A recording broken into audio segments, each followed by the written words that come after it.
Design बनाया, पीपली में highway के ऊपर बना हुआ है, और हिंदुस्तान में दूसरा संस्थान है, इतना बड़ा संस्थान जो एनआईडी है, ये दूसरा पूरे इंडिया में।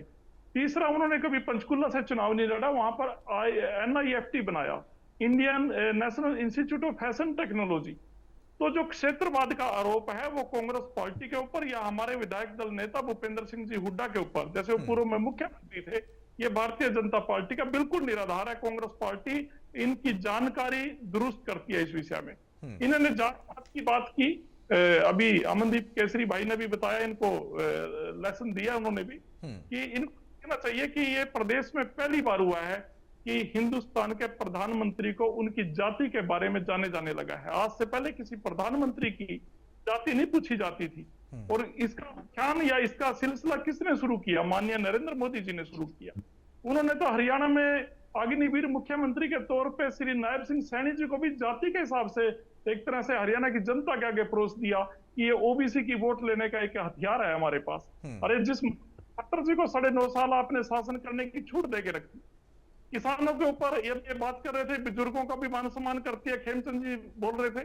बुजुर्गों को सितंबर 2020 में पीपली कुरुक्षेत्र के हाईवे के ऊपर मनोहर लाल खट्टर ने आदेश देकर पुलिस की लाठियों से लहूलुहान जरूर किया है। आपने मान सम्मान नहीं दिया हरियाणा के बुजुर्गों को। आपने बहन और बेटियों को, पहलवान बेटियों को घसीटा जरूर है, आपकी जालिम पुलिस के हाथों के द्वारा घसीटी गई है, आपने कभी मान सम्मान नहीं दिया।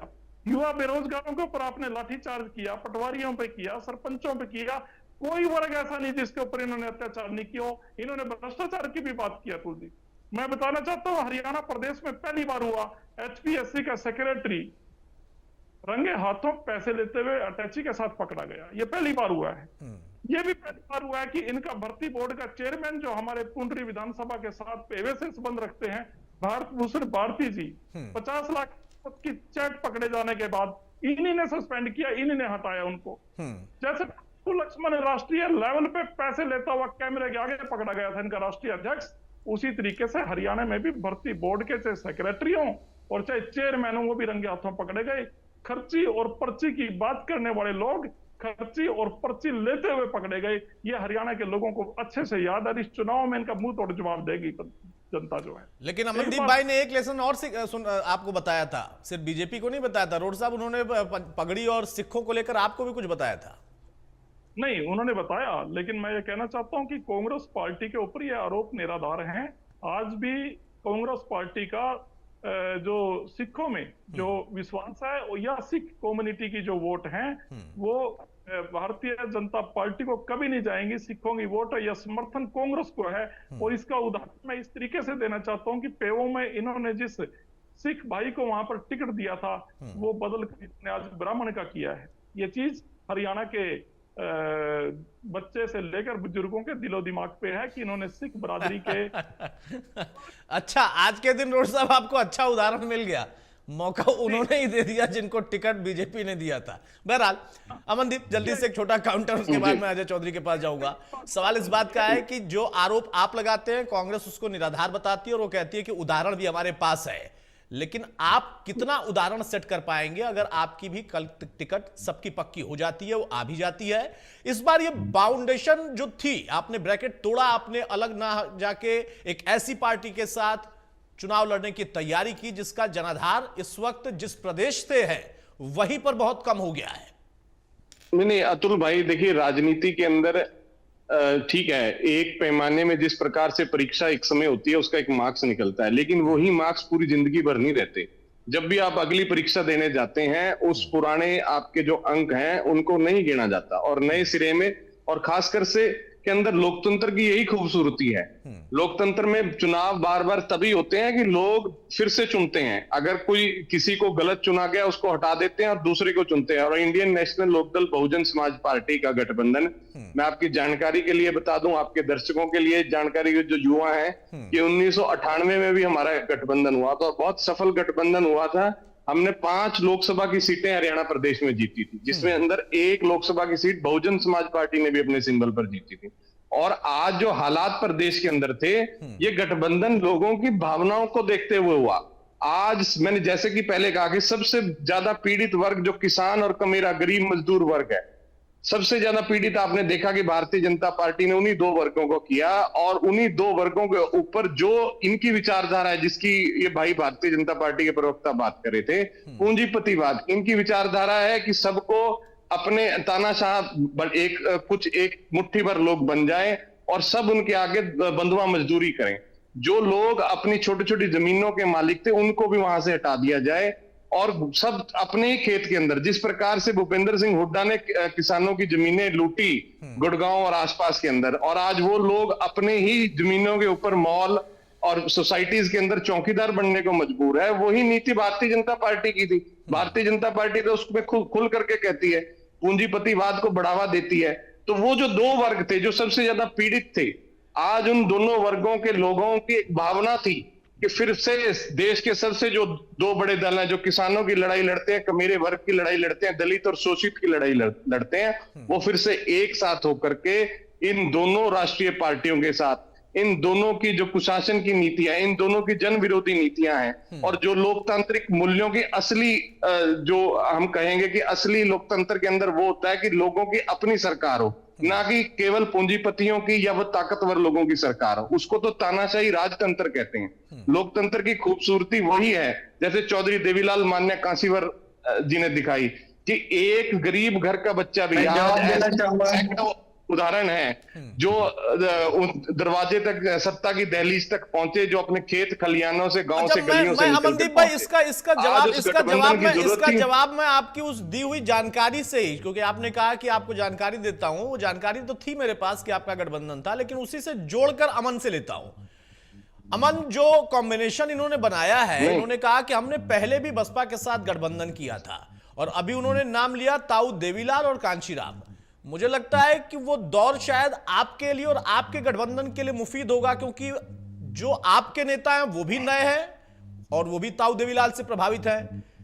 दूसरे जो नेता हैं वो भी अब दलितों की राजनीति पर खासतौर पर फोकस करते हैं, और उसी से उनको लाभ भी मिला है। यूपी में उन्होंने मायावती को सबसे पहले प्रभावित करने की कोशिश की थी, लेकिन बुआ नहीं मानी। उन्होंने कहा भी था कि बुआ है मेरी, लेकिन वो नहीं मानी, बहन जी नहीं मानी।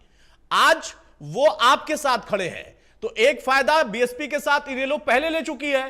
क्या आज आपको लगता है कि अवसर आपके पास है या नहीं है?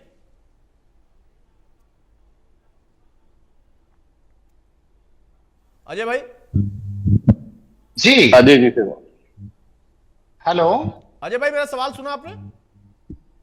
सर रिपीट कीजिए अतुल प्रताप। मेरा सवाल यह है, अमनदीप कह रहे हैं कि बीएसपी के साथ हमने पहले भी गठबंधन किया था और उसका हमें फायदा मिला, और उस वक्त 2 नेता थे, एक तो ताऊ देवीलाल का जिक्र कर रहे थे कि हाँ उनका आशीर्वाद, और कांशीराम जी जो कि उस वक्त सक्रिय थे, उसी समय पार्टी एक तरीके से उदय उसका हो रहा था, इनको लाभ मिला।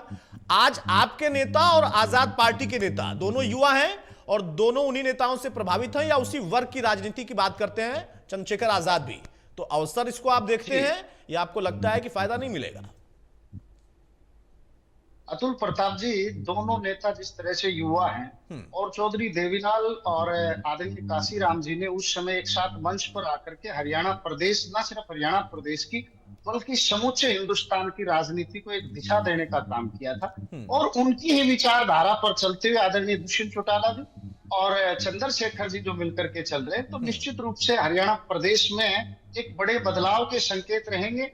ये फैसला मैंने पहले भी कहा था कि हरियाणा प्रदेश के लोगों ने करना है कि किस हिसाब से उनको वोट कास्ट करके कितनी सीटें जिताने का काम करते हैं। लेकिन जो बंधन है, 1995 में एक पिक्चर आई थी आपके हमारे समय में, कॉलेज के टाइम में, करण अर्जुन, और उसका एक गाना था कि चंदा कब दूर किरण से, कब खुशबू दूर पवन से, कब बहार दूर चमन से, ये बंधन तो प्यार का बंधन है, जन्मों का संगम है। तो हमारा जो बंधन है युवा साथियों का बंधन है, और किसान कमेरे का जो गठबंधन है वो गठबंधन है, और इस विचारधारा को अगले 40 साल तक हम साथ लेकर के चलना चाहते हैं। दूसरा, 2 मिनट में मैं भारतीय जनता पार्टी के प्रवक्ता की 2 बातों का रिप्लाई करना चाहूंगा। एक बात उन्होंने की परिवारवाद की, कि हमारी पार्टी परिवारवाद से नहीं चलती, बल्कि दूसरी पार्टियां परिवारवाद से चलती हैं। अतुल प्रताप जी, इनको अपना परिवारवाद दिखाई नहीं देता, बल्कि दूसरी पार्टियों का परिवारवाद दिखाई देता है। अपने ग्रामीण अंचल में हरियाणा में एक कहावत है कि मारा कुत्ता तो कुत्ता और इन आला कुत्ता टोमी, तो वो बात इनके साथ हो रही है। इनके साथ आप, मैं इनसे पूछना चाहता हूं, चौधरी वीरेंद्र सिंह ब्रजेंद्र साहब के फादर साहब है, प्रेमलता जी हैं, उनके हस्बैंड है, ये परिवारवाद नहीं है। तो पूर्व मुख्यमंत्री चौधरी भजनलाल जी के पोते भव्य बिश्नोई है, वो परिवारवाद नहीं है। पूर्व मुख्यमंत्री चौधरी बंसीलाल की पोत्री किरण ये जो श्रुति चौधरी है, आ रहा हूँ जी, वो परिवारवाद नहीं है। ओपी जिंदल जी के बेटे कुरुक्षेत्र से सांसद जो नवीन जिंदल जी हैं, वो परिवारवाद नहीं है। पूर्व मुख्यमंत्री राव वीरेंद्र सिंह के बेटे राव इंद्रजीत जी और आरती राव हैं, वो परिवारवाद नहीं है। सुनील सांगवान जो दादरी से लड़ रहे, सतपाल सांगवान जी पूर्व मंत्री के बेटे, वो भी परिवारवाद नहीं है। अर्जिंदर मिड्डा, LK मिड्डा जो जींद से लड़ रहे हैं, वो परिवारवाद नहीं है। इनको सिर्फ दूसरों का परिवारवाद दिखाई देता है। जहां तक आइडियोलॉजी की बात है, राजनीति में ये सब कहने की बातें हैं। मुझे कहते हुए दुख होता है कि कहने की बातें हैं, और अपने आप को जो पार्टी में डिफरेंट की बात करने वाले, ये सबसे ज्यादा आइडियोलॉजी की बात करते हैं। इनकी पार्टी के संस्थापक इनको पता है, डॉक्टर श्यामा प्रसाद मुखर्जी थे, और 1911 में मुस्लिम लीग ने भारत को डिवाइडेड करने का आंदोलन छेड़ दिया था कि हम पाकिस्तान अलग बनाएंगे, और 1932 में उन्हीं डॉक्टर श्यामा प्रसाद मुखर्जी ने हिंदू महासभा के अध्यक्ष थे, और मुस्लिम लीग के साथ जाकर के बंगाल में इन्होंने सरकार बनाई। श्यामा प्रसाद मुखर्जी उस सरकार में डिप्टी CM थे। ये आइडियोलॉजी की बात करते हैं। 25 जनवरी 1975 को जब देश में इमरजेंसी इंपोज की गई, लाल कृष्ण आडवाणी जी, अटल बिहारी वाजपेयी श्री के लोग सड़कों पे उतर करके नारे लगा रहे थे कि इमरजेंसी के 3 दलाल संजय इंदिरा बंसीलाल, चौधरी बंसीलाल उस इमरजेंसी के खलनायक के रूप में देखे जाते थे। और आज प्रधानमंत्री और हरियाणा प्रदेश के मौजूदा चीफ मिनिस्टर जी मंच पर खड़े होकर के कहते हैं कि हमें चौधरी बंसीलाल जी से सीखने को बहुत मिला, बंसीलाल जी से सीखने को बहुत मिला। जो इनके मंगल सेन जी हैं अपने हरियाणा प्रदेश में, रामविलास शर्मा जी इमरजेंसी में उन पर जातियां की गई, आज उनको इनसे सीखने को मिलता है। उनके परिवार के लोगों को इसी को अजय भाई, इसी को राजनीति कहते हैं। चूंकि आपका भी तो अनुभव अच्छा शानदार रहा है ना। आप 40 साल कह रहे थे कि 40 साल विचारधारा चलाना चाहते हैं, 4.5 साल नहीं चल पाए। यही तो राजनीति है, यही तो राजनीति है। खेमचंद शर्मा, बहुत जल्दी से एक छोटा सा काउंटर, उसके बाद मैं क्लोज करूंगा। खेमचंद शर्मा। अजय जी, आप ये बताइए कि अभी हमारे जो वर्तमान CM है, उनके पिताजी कौन सी राजनीति में थे? अभी हमारे भारतीय जनता पार्टी हरियाणा के जो अध्यक्ष है, उनके पिताजी कौन सी राजनीति में थे? अभी आप ये बताइए। खट्टर साहब जो 9.5 साल वहां पे CM रहे, उनके पिताजी, उनके परिवार वाले